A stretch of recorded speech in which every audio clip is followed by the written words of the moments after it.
Hey everybody, I'm Zach and I like movies, and I am here to give a review for Challengers. This is the newest movie from Luca Guadagnino, an Italian-born director who has really shown his versatility in the last couple of years, going from these more art house leaning romance movies, I Am Love and Call Me By Your Name, into really showing he's got some horror chops with his Suspiria remake and his cannibal romance road movie Bones and All, which I missed the boat on, but I really need to check out. I've heard great things.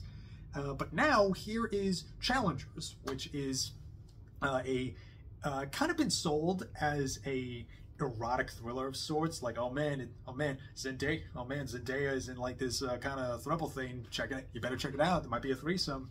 But it really isn't an erotic thriller, at least in the same way that like. I don't know, Basic Instinct isn't an erotic thriller. But, this is a thriller with a very palpable sense of eroticism. Like, this is a horny movie, it knows it, and it is really bakes that in part of the drama. And, you really should see this movie because it is one of this year's bests. Absolutely. Oh my god, this movie's so good. So, this movie is set in the world of competitive tennis, and it mainly focuses on the relationship between Tashi, played by Zendaya, Art, played by Mike Faist, and Patrick, played by Josh O'Connor.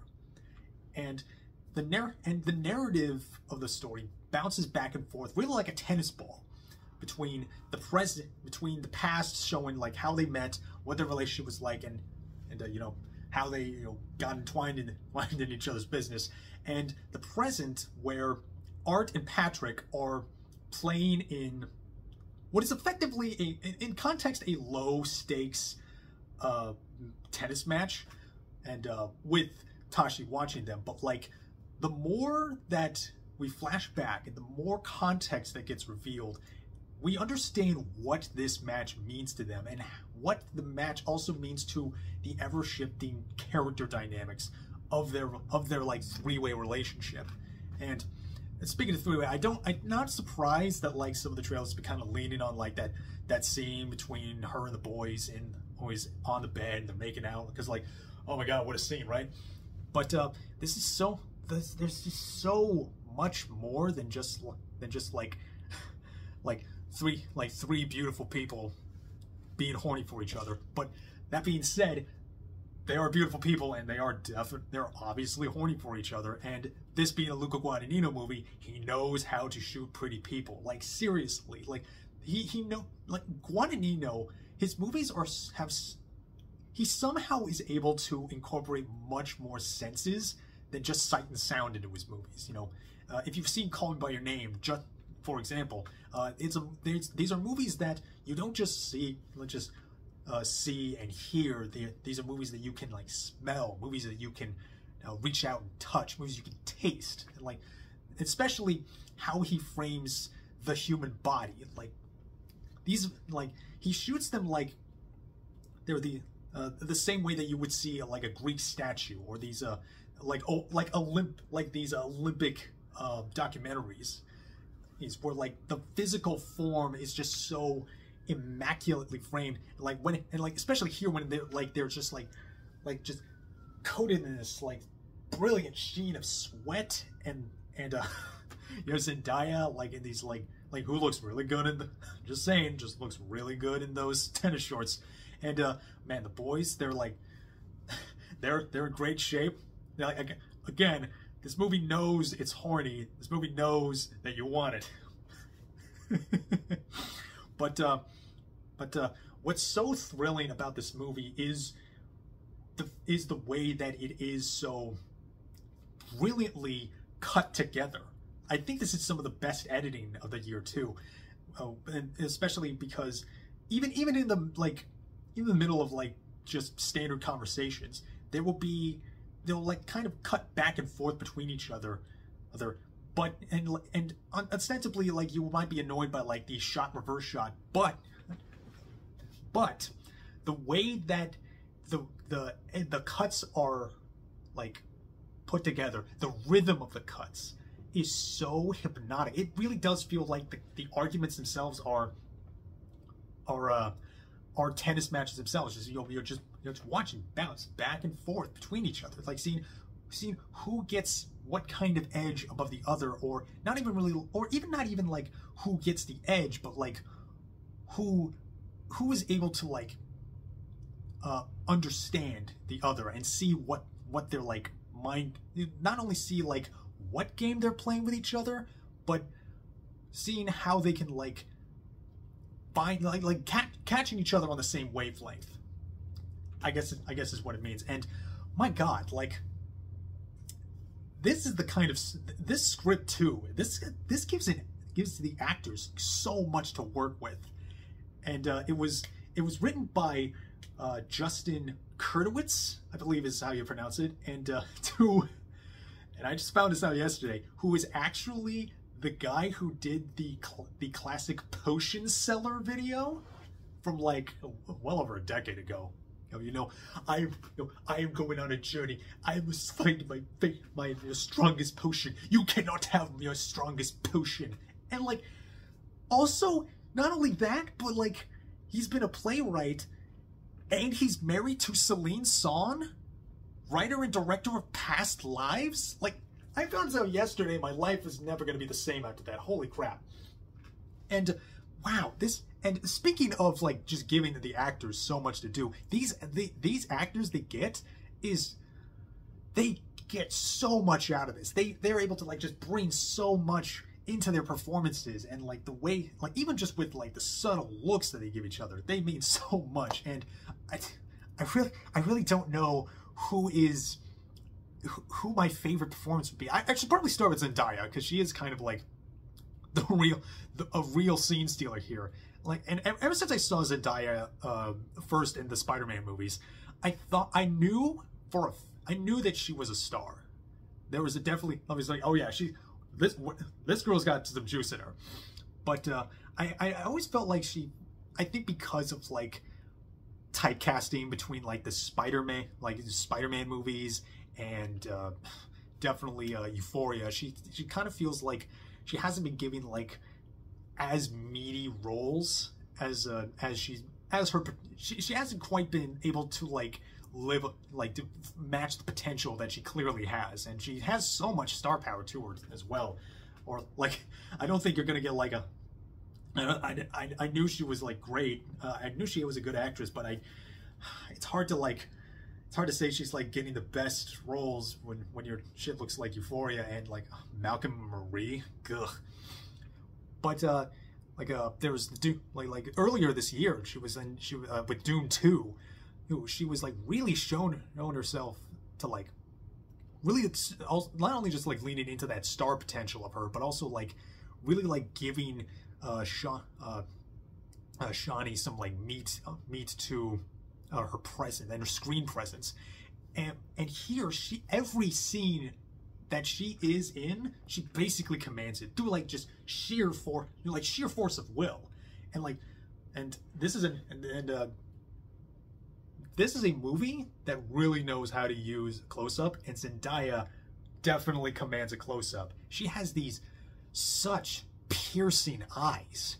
It reminds me of like it kind of reminded me when Emma Stone started doing more like dramatic stuff. She had these like really, really strong stares, whether it's like directly at the camera or just like there's this moment where like she's talking with Patrick, and she's just like kind of like looks at him and like just like her she's like, "Are you kidding me?" kind of look, and it's like there's it's the kind of like, "Are you kidding me?" like you're not like she's not laughing, she's like clearly fucking furious. And wow, she's so she feels powerful in this role. And like she really sells like the physicality and like the tennis matches, and even the boys too. Like you'll probably like I don't know shit for shit for tennis, but I definitely did believe that they were athletes. I definitely did believe that they were star athletes too. Like Zendaya, like Tashi in the movie is a real up and comer tennis star, are, and everybody here. The tennis matches are incredible. I'll get to that in a second, because I have to talk about the boys here. Josh O'Connor probably impressed me the most because I wasn't familiar with him at all. I knew that he was in The Crown. I think he's Prince Charles or something, but I didn't know. I haven't seen him in anything else. So here he comes, and his role in Patrick. He's like very, like very boyish, very like he's got a little bit of shucks to him, but he's also he's so pitiable and also so infuriating. He has this he has a fire in his belly that he just like has to like kind of eke it out, and like then he'll in other parts he'll just like come and swing, like he has this kind of like that actually kind of makes him more unpredictable, because sometimes we wouldn't see him for a minute. It's like, oh, where is he? When's he gonna come back? And then he comes back in, and it's just like, it's like fully naked, showing his dick in Art's face. Holy, and speaking of Art, wow, Mike Faist, thank God we put him in movies. Like, I know, man, I was so upset when he was snubbed for all the acting awards, for Riff from West Side Story. He had that, like, that, if that wasn't a star-making role, I don't know what was. And I'm so glad that he's been really given another role to like really show his stuff. And he's so fun. He's so much fun to watch. He has this real, he feels vulnerable in a real free, in a kind of, like, especially in like the present scenes. He feels like just so like, I know there's a word for it. Vulnerable is the word. He's wounded. That's the word. He's wounded, and he feels that he doesn't. And he's constantly like unsure of if he can really trust Tashi, and the way his eyes just like, just kind of sink to the ground sometimes. It just, as he's scared. He's a wounded boy. He's like, yeah, he's like a grown man, but also he's like a wounded boy too. And like, even in the flashbacks, he's just like so like flying off the seat of his pants. Flying off the seat of his pants. He's so just like, he's filled. Like and to see like in the past where he just like fills in the just like really fills a room with like just this electric energy, and then in the present scene where he's just like he's trying to like just feel comfortable with himself. Oh, and man, all of them are great. And also that's great are the tennis matches, and I don't know if like Luca Guadagnino knows how to place the camera, but here I really felt like he was having fun with the camera, because sometimes like, yeah, the tennis matches, they'll be like, cut with like these great wide shots, or like, or even have like POV shots where like they're like hitting the ball, and like the ball is like whizzing like right past the camera, almost like you have to duck to just to avoid them.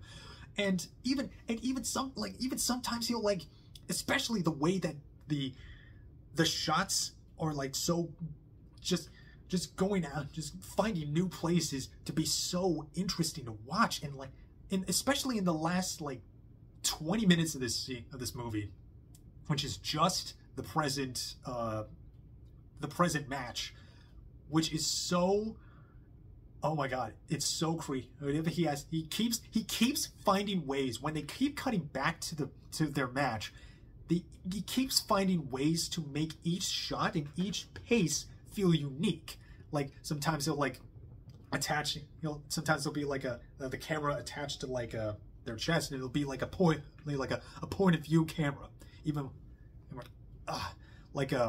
and other times it'll be have this like big pushes to the actors and back again, and like the camera will be bouncing up and back down again, and it is even like have it be like the ball itself, which like should sound stupid and should sound corny, but it somehow works.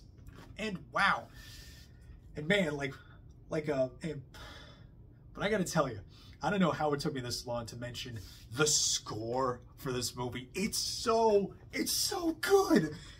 Like, and it really took me by surprise because like this is by Trent Reznor and Atticus Ross, and they really know how to deliver a lot of the times. But this is probably my favorite of theirs since The Social Network, because it has this like, it feels like something you should hear in a club, about like a couple minutes into the movie, then the score kicked in and the music kicked in, and I'm like, whoa, is this the soundtrack, or is this like the new Justice album?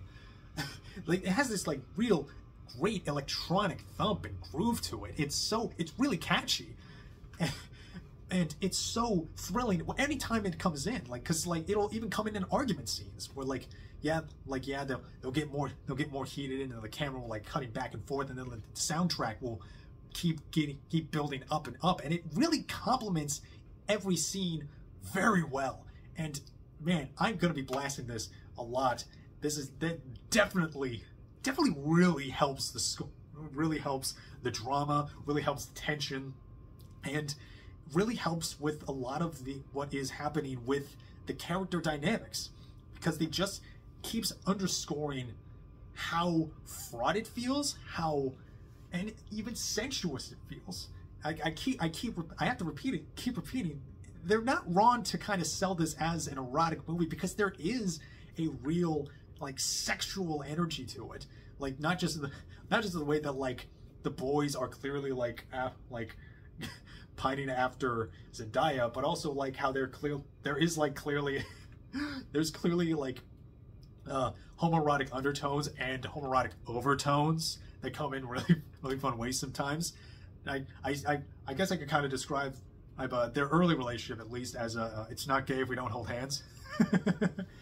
and man, I can't blame anyone for like feeling at least a little cheated, or at least feel misled because of the advertisements. But it's hard not to, because there is such this great thrilling energy to it. It feels electric, and man, this really is the kind of when this movie ended, I just like, it felt like sex. Like, wow. I felt like I've been through this whole thing, felt so many emotions, felt like and this great big cathartic release was just so rewarding. So yeah, tennis is sexy now. And all these people are sexy. It's a sexy movie. I don't want to underscore, and it's the kind of sexy that I feel has been really missing out of movies. Like, not just like sex scenes, but like this feeling of erotic like desire and competitive. The competitiveness is really a real word that I would use. You want to like beat them, like you want to beat them, but you also want to be them. You want to understand them. You want to like feel them. And this is a movie that you feel. And I am feeling a 9 out of 10. This is easily one of the best movies of the year. I loved it. I definitely got to see this. I really got to see this in IMAX, because that can only feel better. Gotta hear that score in a D box. Like, wow. Oh, so yeah, that's my review. Comment, like, subscribe. Did you see Challengers? What did you think of Challengers? And also, so before I go, this is a sport movie that really knows, not only cares about the sport, but also like understands what the sport means to the characters, and even incorporates the sport with its structure. You know, the way that we keep bouncing back and forth, like a tennis match, and how, 40 love, there's 40 love, 15 love. The way that like when we cut back to the present, like we would understand not only the edge that one person has over another, we also know how that feels, and it is a feeling movie. So yeah, what did you feel about Challengers? Do you like Guadagnino in general? I feel like he's really one of the most interesting directors working these days, and I love this. I definitely got to see this again. I do have more reviews on the way. I have a Criterion Challenge video that I'm working on, and a review for another movie, another one of the best movies of the year that you really got to see. But that's for later.